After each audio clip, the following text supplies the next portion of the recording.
جمال سلامي خلفا لمواطنه الحسين عموتي في تدريب المنتخب. مثل جمال سلامي كلاعب المنتخب المغربي ثلاث أندية: الرجاء والفتح الرباطي وبشكتاش التركي. أبرز إنجازاته كمدير فني: حقق الدوري مع الرجاء موسم 2019-2020 بعد 7 سنين من الغياب عن الخزين.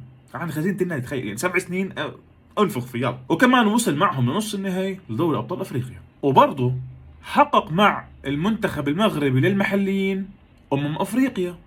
الله. وكمان عنده 3 جوائز كأفضل مدرب في المغرب. يعني بنقدر نحسبها زي هيك انه تفوق على الحسين عموتي.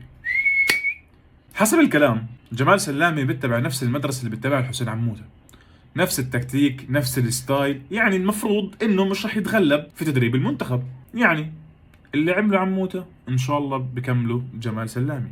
وما راح يكون في تغييرات على الاسماء لانه ما عندوش وقت. هاي هي المشكله، ما في وقت لتعمل مباريات وديه تختبر فيها اللاعبين. راح يستمر على نفس النهج اللي هو نفس التكتيك، نفس الاسلوب، ونفس اسماء اللاعبين.